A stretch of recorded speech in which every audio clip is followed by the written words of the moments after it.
Most careers don't stall because of lack of talent.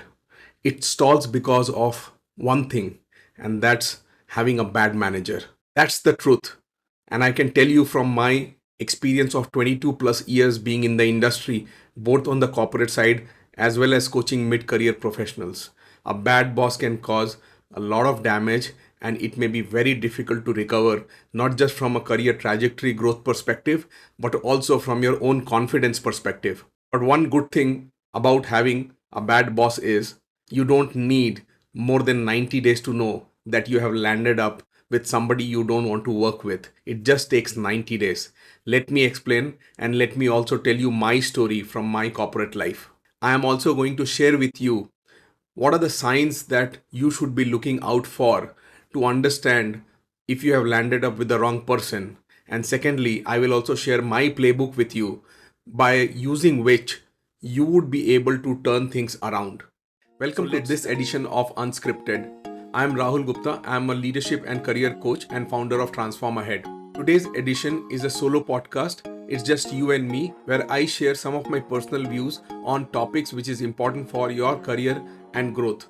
This podcast is my space to unpack raw, often unspoken challenges which professionals face, including career pivots or leadership dilemmas or certain issues which are not spoken widely and discussed. I'm going to unpack all this for you. Whether you are navigating a crossroad or chasing the next big breakthrough or just need a relatable conversation, this space is for you. So let's dive in. This goes back to a few years into the middle of my career. I have joined a global consulting company of great repute. The interview was fantastic. I have cracked the technical round. There was like a few rounds that I have to go through.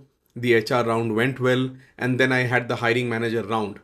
The person who hired me came across as pretty polished, very well articulate, strategic, and I was getting a very good sense that hey, I have landed up with somebody who is going to be a great manager from whom I'm going to learn a lot, right? That was my expectation, and I was very excited when I joined.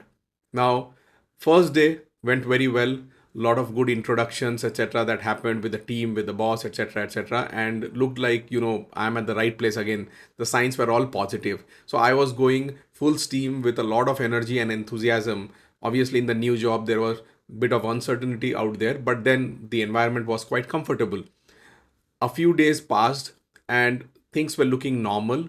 But by the time I have spent around a month, 30 days or so, the cracks started to appear.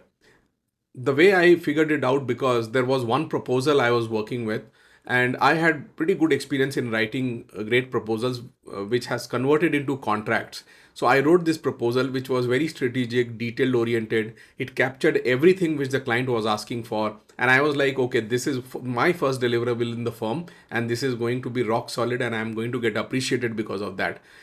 Now, what happens after that? Once I submitted it to my manager, it came back to me after edits, okay, and that was like almost 80% edits, okay. He did not tell me where I went wrong. There was no feedback initially, but he just changed everything drastically. 80% things changed. I was like little shocked. Hey, what happened? When I went through it, I felt the changes were done just because he wanted it in a certain way, maybe through his experience and so on. But then he did not tell me, he didn't give me any feedback, and he made all the changes himself. And he just said, do a sanity check and send it out. So it was like a one way communication which has just hit me. And I was also thinking, what's happening? Because I was pretty experienced in this area. By the time I have spent around 60 days or so, things were becoming a little more clearer to me. I can already see that there was some sense of insecurity in the person, and he was trying to behave in a very different manner. Sometime I'll hear stories about me being discussed with some of my peer and my boss. So things were happening behind my back. So as the days kept passing by, I can see the reality coming out of the closet. So all that polish, all that strategic way of dealing with things, they were kind of disappearing, and we were just coming down to bare bone office politics.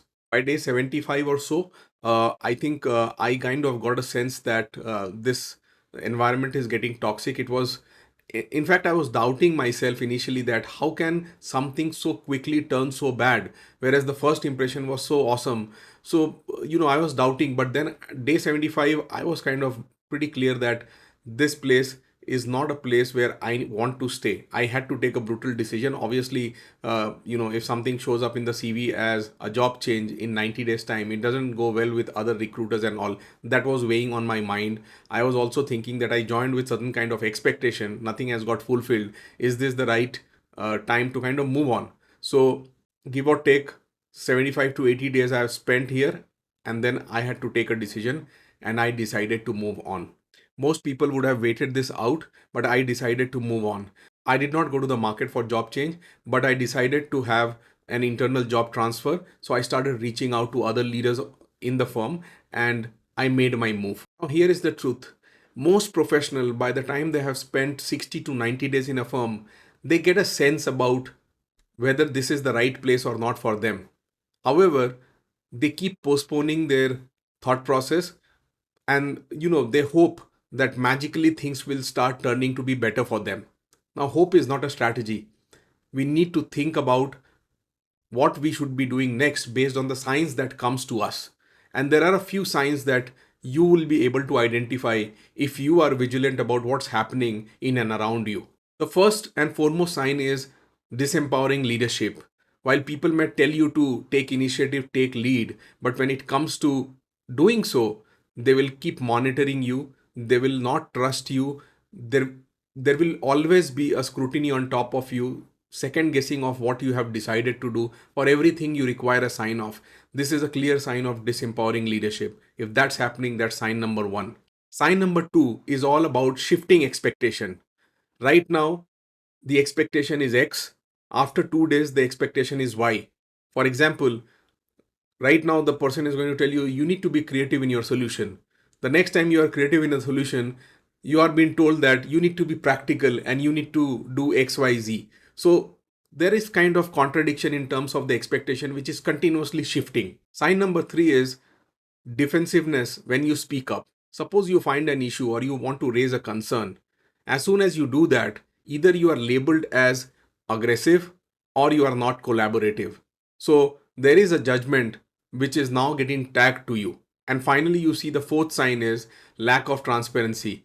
You come to know from an XYZ kind of people, but your boss is not telling you certain things which you should know as part of your role. You get to know from the ecosystem and you know that transparency is completely lacking. Actually, it is corporate manipulation, to put it simply. Now, here are my 3-step playbook that you can implement and you can be out of this situation. Number one, trust your gut, but verify it with pattern. It can happen that, there may be a one bad day, there can be one bad discussion with your boss, and that's okay. Yeah, maybe there is something happening with him or her, and hence the person reacts in a different manner. But if you see day after day the same kind of pattern, the cold looks, not connecting with you, avoiding one on one discussion, this will help you understand that no, something is drastically wrong, things are not going your way. Point number two, speak up, but don't beg. For example, you need to put your concerns on the table, keep doing that. You have a voice, keep presenting that voice. But remember, you need to watch out for the kind of responses you are getting. People don't change their leadership style overnight. Okay. But if you see that you are putting your concerns on the table and it is not getting addressed in a right manner, again, you need to think about what next. And the last thing is you need to know when to walk away. Walking away is not failure. Walking away is aligning with your inner purpose. And if you realize that you need to walk away, you need to do it sooner than later, because then you are wasting your time in a place which is not going to yield you any kind of results. So please walk away. It is not failure. Always remember, you don't have to suffer alone. You don't have to keep it all by yourself. Please go and talk to people you trust. Be part of communities where people support each other. Try to do things which gives you those positivity feeling when you are in a very negative environment. Try to have hobbies which takes your attention away from work if you are suffering at work. But the point is, you should not suffer in silence. You should not suffer quietly, and you should be part of a support system or a community which can hold things together for you. This helps when you are going through troubled times.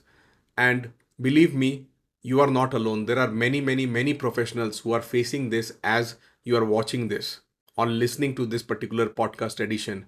There are many people who are suffering. So do share this with those whom you think they need to hear what I am talking about today. Please remember, a wrong hire can cost lakhs to the company, but a wrong manager can cost you your future. So you need to move on quickly. Staying in a toxic environment is not going to help anyways. So move on. It's not a sign of failure, it's a sign of courage. Make your career choices from awareness and not fear. Your career deserves nothing less. Thank you for tuning in to this episode of Unscripted. What I shared today, if it moved the needle for you even a little bit, please do share your thoughts in the comment section. And don't forget to subscribe us on YouTube, Spotify or Apple Podcast, or just follow me on LinkedIn. If you are curious to explore deeper conversation and real transformation, do visit us at transformahead.com to know more about our community Transform Ahead Leadership Circle. Until next time, stay curious, stay grounded, and lead with clarity, confidence, and commitment.